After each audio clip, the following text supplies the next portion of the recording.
Okay. This thing right here is 1629. This is what's called the seal of the Massachusetts Bay Colony, which is going to be the next thing I talk about. And every colony, to signify that it was an English colony, always had a seal. What's interesting about this seal is, like, the central figure in the seal is the Native American, as you can see. And certainly kind of written in Latin, Nova Anglia, New England, all right? So I don't know if you guys know Latin. Latin's crazy. It's kind of a cool language. But it's kind of like just showing that this is the Massachusetts Bay Colony seal. So let's get into what the Massachusetts Bay Colony was all about. So the Pilgrims had already been living there for about almost 9 years. And so the English king is like, hey, what are we going to do about that? You can't just let them be by themselves. We need to establish like a royal colony to establish that we actually own this colony. And that's exactly what the government does. It's called the Massachusetts Bay Colony. And in 1629, the Massachusetts Bay Colony gets the royal charter,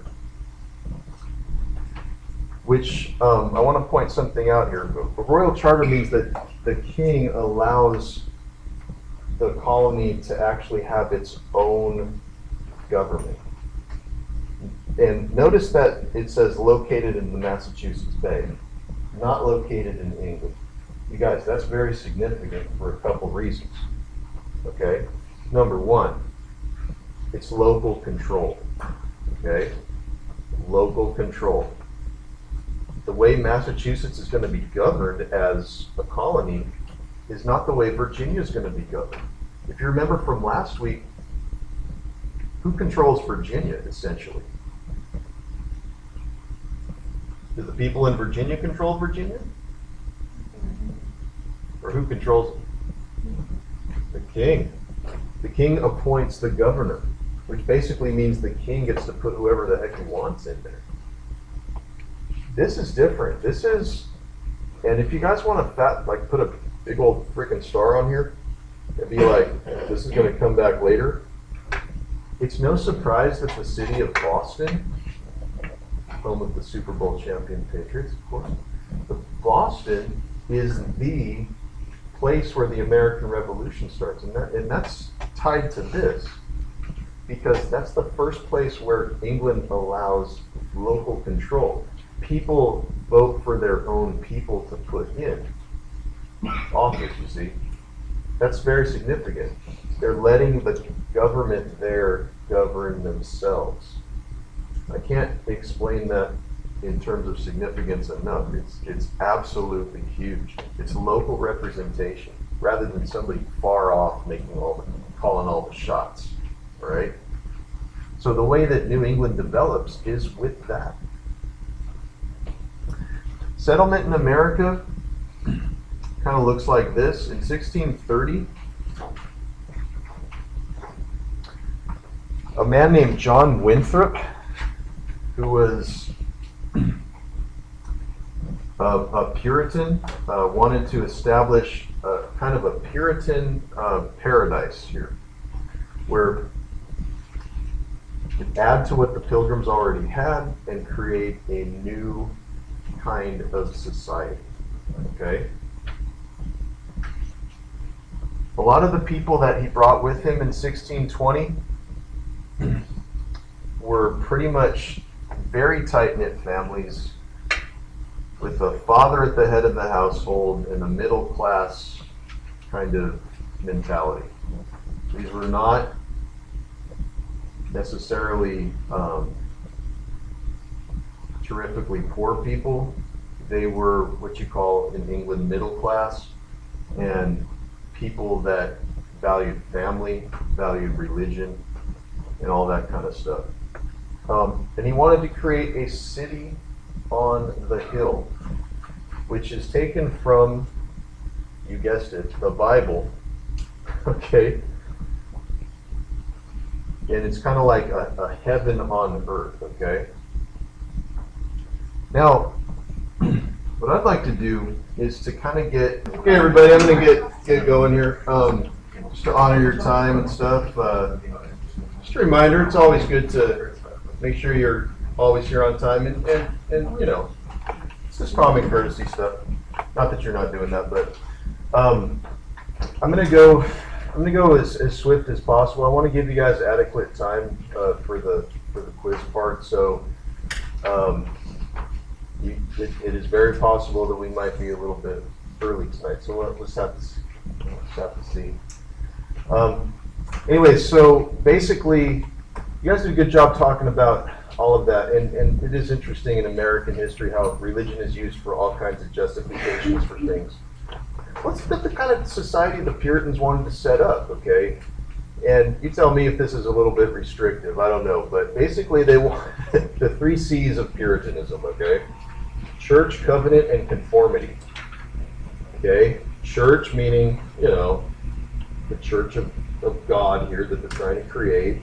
Covenant meaning a covenant that's very biblical. It means kind of a law that God agrees to with people, you know, that they have in exchange. And conformity, trying to make everybody conform. So basic Puritan beliefs. What the Puritans wanted to have pretty much is a strict and solemn covenant with each other and with God, a way of treating each other behavior-wise, in which things would be. Hey guys back there, you have something to say about the? You have a question? I had a joke about the middle word. Okay, what was the joke? Sacrifice the virgins.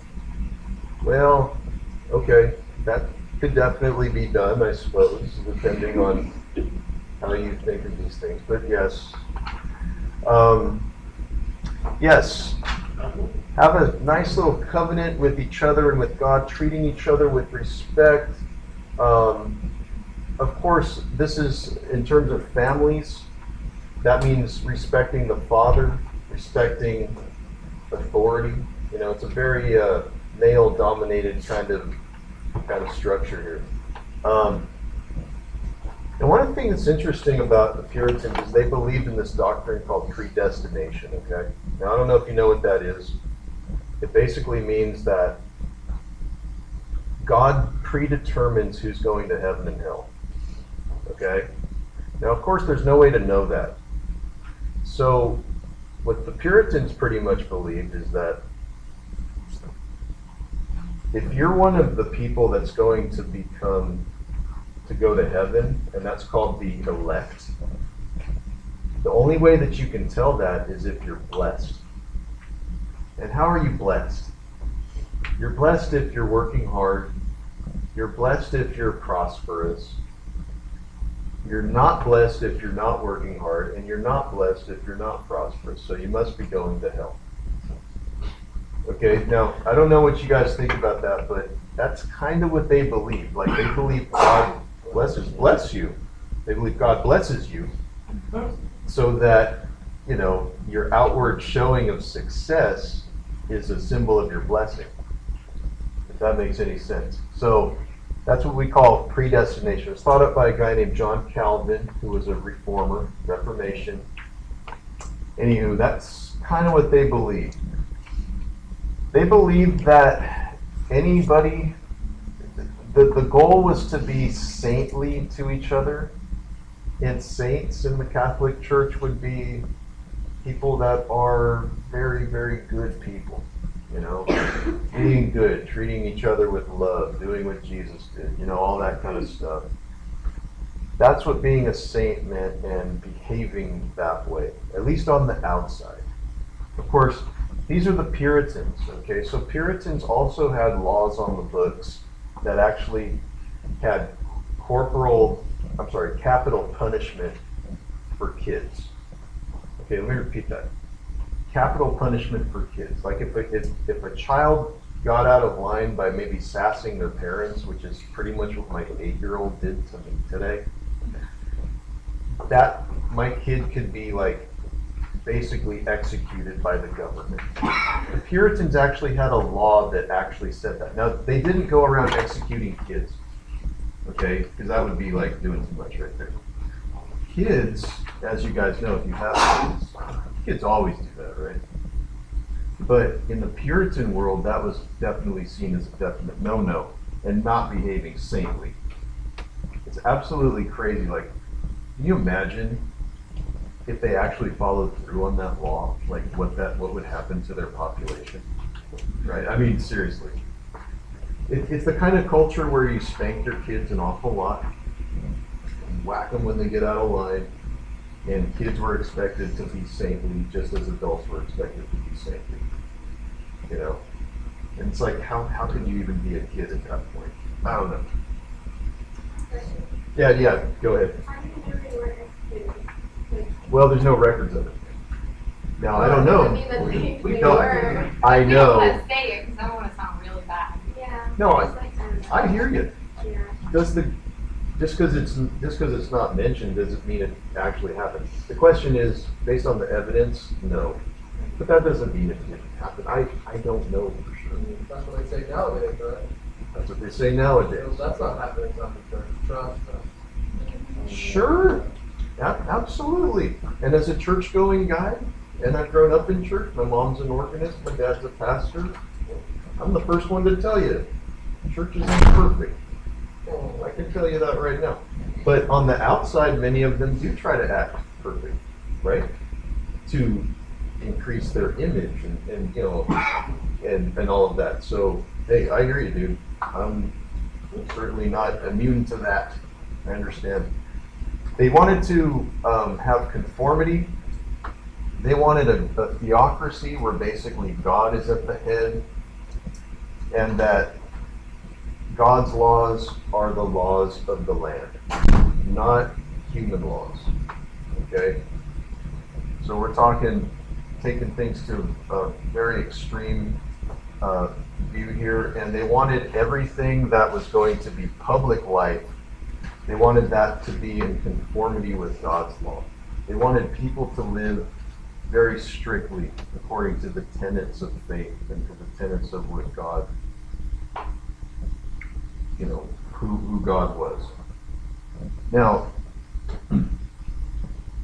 we all know, as my friend in the back brings up, churches, religions try to do this. It's not perfect because we're human. But that's the ideal. That's what they were trying to set up. Okay? Now you can laugh all you want about the Puritans and go, and you can joke and you can say, oh, don't be such a Puritan. You can say stuff like that. But hey, let's just be honest. That's what they thought. The Puritans were also the kind of people which, you know, okay, so you have God at the top, right? You know, now in the family, the male is at the top, right, as an extension of God. And they would very much point to some passages in Scripture. Sorry, that's a pastor. Parts in Scripture where, you know, wives submit to your husbands. I'm sure many of you have heard that Scripture before. They took that very literally.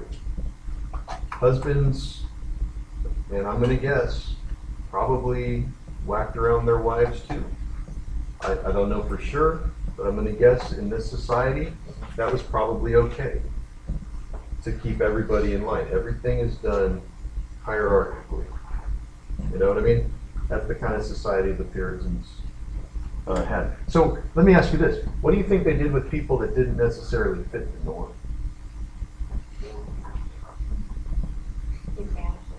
Vanish, taking out a steak and burning them, you know, stuff like that. If you're not married, sorry for the face. Okay.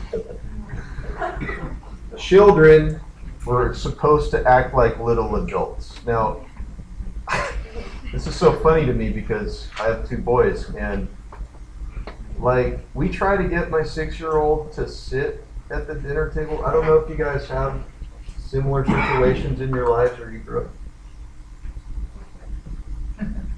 I gotta go Puritan on him, man. I gotta just like get him to stay, be a little adult, and it's like impossible.